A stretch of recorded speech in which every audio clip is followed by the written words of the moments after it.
ہمارے بہت سے احباب دوستوں نے مجھے بار بار یہ بتانے کی کوشش کی کہ مجھے فلسطین کے موضوع پر اس وقت رائے دینی چاہیے، اور میں انہیں بار بار یہ بتاتا رہا کہ میں عرصہ دراز سے اس پر رائے دے رہا تھا، اور خصوصاً جب اس کے اوپر علامہ محمد اقبال کے الفاظ آپ سب کو سنانے کی کوشش کی تھی کہ power is more divine than truth, خدا کا پہلا تعارف اگر ڈھونڈنا پڑ جائے تو تم طاقت میں ڈھونڈ لو گے، اور طاقت جو ہے وہ تو جھوٹ کو بھی ہاتھ لگا کے سچ کر دیتی ہے۔ اور اس وقت تو جو کچھ پوری دنیا میں ہو رہا ہے اس کی مذمت تو میں نے اپنے دوستوں میں، اپنے اپوزنگ گروپس میں بھی جو لوگ پروگریسو ہیں انہوں نے اس کی سخت اس پر تنقید کی، جس طرح جو بھی اسرائیل کا جارحیت والا رویہ ہے۔ لیکن اب سوال یہ پیدا ہوتا ہے کہ آپ سب میں جو اس وقت غم و غصہ موجود ہے، کیا آپ اس کے بعد اگلے 10 سالوں بعد ایسے حالات تو نہیں آنے دیں گے؟ آج تو جو ہو گیا سو ہو گیا، اس وقت تو وار لگ چکی ہے، اس وقت تو خون خرابہ ہو رہا ہے، تحقیق، علم، کتابیں، اب تو سب ضائع ہیں۔ اب تو اس وقت آپ آگ لگی ہوئی اور آپ گھر سے باہر بھاگ رہے ہیں، اور آگ بجھانے کی ترکیب اس وقت فائدہ نہیں دے سکتی اگر میں آپ کو اس کا علم بھی دے دوں، کیونکہ اتنا وقت ہی نہیں ہے۔ اب سوال یہ ہے کہ وہ تمام احباب جو غم و غصے میں ہیں، تو وہ غم اور غصے کی کفادیت تو جانتے ہیں کہ وہ انسانوں میں بنیادی تبدیلیاں لاتا ہے، یعنی بنیاد میں جو تبدیلی نہیں آ رہی ہوتی وہ بڑا غم ملنے کے بعد اور بڑے غصے میں، یعنی کہ ایسا جھٹکا جس کے بعد غصہ آئے اس سے وہ تبدیلی آپ میں آ جاتی ہے۔ یا ہیوملیٹنگ ڈیفیٹ کیوں بادشاہوں کو بڑا بادشاہ بنا دیتی ہے، عام لوگوں کو سلطنتیں ان کے حوالے کر دیتی ہے ہیوملیٹنگ ڈیفیٹ کے بعد، کیونکہ ان کے اندر ایسی بنیادی تبدیلیاں آتی ہیں جس کے بعد وہ عامیانہ زندگی ترک کر دیتے ہیں۔ تو آج میرے وہ تمام دوست احباب، محبت کرنے والے جو اپوزنگ بینچ میں بھی ہوں، جن کو آج غم و غصہ ہے، تو مجھے امید ہے کہ آپ اس سب میں جو اس وقت غم سے گزر رہے ہیں، جس کرب سے میں گزر رہا ہوں، جس کرب سے کم از کم میں اپنے گھر میں لوگوں کو آنسو بہاتے ہوئے دیکھتا ہوں، مجھے امید ہے کہ اب آپ سب لوگ اس کے اوپر بدل جائیں گے۔ اور آج نہیں، آج تو جیسے فرمایا کہ اب تو آگ لگ چکی ہے، اب آگ بجھانے کی ترکیب بتانے کا تو مسئلہ نہیں ہے۔ میں یہ تھوڑی کہوں گا آگ لگی ہوئی اور ریسرچ کرنے چلیں تو دیکھیں کہ کس مادے سے آگ جلدی بجھتی ہے۔ اس وقت تو وار ہے، تو اس کو جیسے ہی ٹل جاتی ہے تو پھر میں ایک اور ویڈیو بنا کے اپنے ان تمام احباب کو ٹیگ کروں گا جو اس وقت فکر مند ہیں، آنسو بہا رہے ہیں کہ اگلا مستقبل میں تو ایسا نہیں ہونا چاہیے پھر، کیونکہ آپ نے تو اپنی زندگی میں دیکھ لیا کہ کمزور قومیں، ضعیف قومیں، لا علم قومیں، وہ قومیں جو ذاتی اور زندگیوں کو، نجی معاملات کو، اور نجی معاملات بھی علم و ترقی والے نہیں، فقط پیسہ کمانے والے، ذاتی ڈگریز لینے والے، اب اگر ان کو کوئی کسی حادثے نے جھنجھوڑا ہے تو مجھے امید ہے کہ اس جھنجھوڑ جانے کے اگلے 10 سالوں بعد، 15 سالوں بعد 2-3 نوبیل کے لیے کچھ لوگ تو نکل پڑیں گے کہ اگلا نوبیل میں لوں گا۔ پھر میں دیکھوں گا کہ کس طرح ہم پر یہ رائے رکھتے ہیں کہ ہم لا علم ہیں، ہم کوئی sons of a lesser god ہیں، تو وہ سب بہت جلد پتہ چل جائے گا کہ آپ سب اس غم و غصے میں کتنے سنجیدہ ہیں۔ یا پھر آپ کسی خرم الہی اور کسی میرے استاد احمد جاوید یا کسی غامدی صاحب یا پرویز صاحب کی طرف انگلیاں اٹھا کے دیکھیں گے کہ یار اب یہ لوگ کیا کرتے ہیں، کیونکہ اب تو آپ کی ذاتی ذمہ داری ہے۔ آپ نے کتنا بڑا حادثہ دیکھ لیا کہ بچوں کو جس طرح مارا گیا، جس طرح شہید کیا گیا، جس طرح قتل کیا گیا، تو یہ بہت بڑی تبدیلی ہے۔ مجھے امید ہے کہ آپ آئندہ کے وقتوں میں یہ سب نہیں ہونے دیں گے اپنی زندگی میں، یا اپنی آنے والی نسلوں کو عامیانہ زندگی، علم سے دور کی زندگی، تحقیق سے دور کی زندگی نہیں گزارنے دیں گے۔ ورلڈ وار کے بعد آپ دیکھ لیں کہ ترقی کی رفتار کیسے ہوئی تھی، جن لوگوں نے سبق سیکھے۔ تو کیا آپ لوگ اس سب سے سبق سیکھیں گے کہ کمزور و ضعیف قوموں کے ساتھ تاریخ کیا کرتی ہے؟ اور قرآن مجید میں اللہ تعالیٰ نے بار بار نہ بتایا کہ کمزور قومیں وہ قومیں جو اللہ تعالیٰ کے رستوں سے دور ہو جاتی ہیں، اولی الالباب نہیں رہتی، تحقیق کرنے والی نہیں رہتی، جن سے ستارے زماں و مکان پردہ کر جاتے ہیں، ان کا حال تاریخ میں آپ کو بتایا تو گیا تھا کیا ہوتا ہے۔ میں نے کسی کو ایک دن ویسے کہا، اور مجھے پتہ ہے کچھ لوگوں کو تل لگے گا، کیا سرپرائز ملا آپ کو؟ جو مسلمانوں کے حالات ہیں اس میں آپ کیا سمجھ رہے تھے، کیا ہونا تھا؟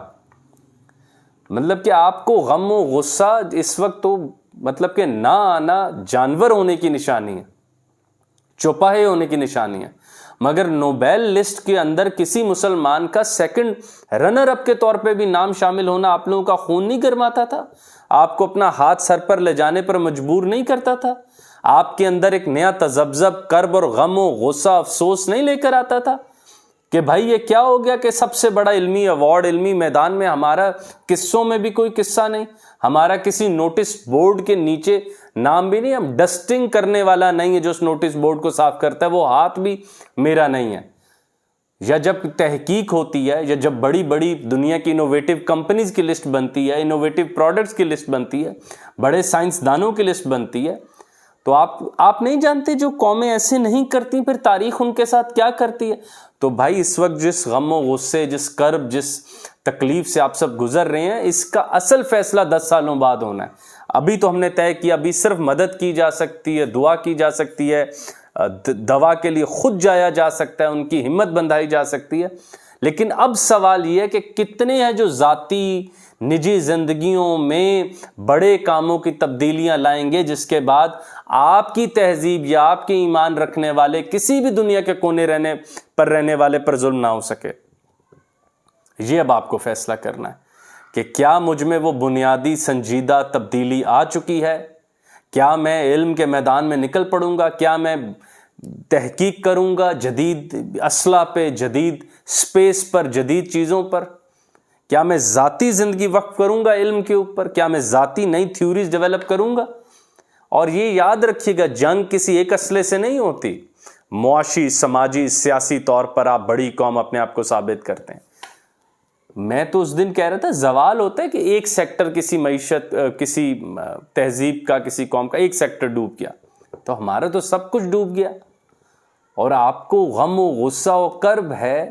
بھائی, بالکل. اب مجھے بتائیں, اب 10 سالوں بعد مجھے لکھوا دیں اپنے نمبرز, اپنے گولز. میں یہ بڑا کام اللہ اور اللہ کے رسول صلی اللہ علیہ وآلہ وسلم کے دین کے لیے وعدہ کرتا ہوں, میں پیراڈائم شفٹ لاؤں گا کسی تھیوری سے, میں یہ نئی انوویشن کروں گا, میں نیا یہ معاشی نظام دوں گا, میں نیا ایسا کوئی چیز بناؤں گا جس کے بعد کوئی ظالم مظلوم کی طرف نہ دیکھ سکے, یا بس ایسے ہی غم و غصہ کریں گے. تو اب تو جو ہوا, اب اللہ اس کے اندر آسانی پیدا کرے. اب تو کوئی ڈیوائن انٹرونشن آسان کر سکتی ہے, کیونکہ آپ کے تو ہاتھ خالی ہیں, پتھر بھی نہیں آپ کے تو اب ہاتھ میں. تو دیکھ لیتے ہیں اگلے 10 سے 15 سالوں میں وہ سب لوگ, کیونکہ غم اور غصہ میں وہ طاقت ہے جو کسی شے میں نہیں ہے, کہکے میں تو کسی صورت نہیں ہے. تو یہ غم, ان بچوں کا خون بہائے جانا, ان نوجوانوں کا جو خواب لیے مر گئے, ان کی زندگیوں کا چلے جانا, دیکھتے ہیں آپ کے اندر کیا بڑی تبدیلی لاتا ہے. کتنی کتابیں سجاتے ہیں آپ, اور کس تحریک سے آپ پڑھیں گے کہ کوئی ظالم آئندہ ایسے نہ کر سکے, کون سی ایسی ایجاد کریں گے. تو یہ فیصلہ انشاءاللہ ہو جائے گا. ورنہ وربوس ہے, جہاں آپ نے کیا وہاں میں نے کر دیا, نعرے ہیں, دعوے ہیں, لان تان ہے, اس سے کوئی تاریخ کو کوئی غرض نہیں ہوتا. تاریخ آپ کو پتہ بحری ہوتی ہے. تاریخ صرف طاقتور کے ساتھ, علم والے کے ساتھ, کامیاب کے ساتھ کھڑی ہوتی ہے. تو اس کا فیصلہ انشاءاللہ جلد اگلی 10 سالوں میں ہو جائے گا کہ اس اتنے بڑے حادثے نے, ان بچوں کی قربانی نے, فلسطینیوں کی قربانی نے ہمیں کیا پیغام دیا, یا کچھ بھی نہیں تھا. تو آج مجھے پھر علامہ یاد آ رہے ہیں کہ وہ کہتے تھے کہ اثر کچھ خواب کا غنچوں میں باقی ہے, تو اے بلبل نوارا تلخ ترمیز زن چذوق نغمہ کمیابی. اگر یہ بہرے ہو گئے تو ڈھول اور زور سے بجاؤ, شاید اس کے ردمز یا جو اس کی ویوز نکل رہی ہیں تاروں سے, اس کی ڈھول کی تھاپ کی جو ویوز ہیں وہ جا کے ان کو جگا دیں. تو میں تو عرصے سے آپ کے سامنے ہیں, کئی ویڈیوز پیچھے بنائی, ہماری ڈیکیڈنس کی وجوہات. ایک ویڈیو کا ٹائٹل مجھے یاد ہے کہ دنیا تو صحیح مانگو, احمد جاوید صاحب کا. علامہ کا بار بار کہ طاقت کے حصول کے لیے, علم کے حصول کے لیے نکلو, نہیں تو ہے جرم ضعیفی کی سزا مرگ مفاجات. تو اب اس پر کیا کہہ سکتے ہیں اس کے اندر. تو امید ہے کہ یہ سب بنیادی تبدیلی آپ سب کی زندگیوں میں لے کر آئے گا.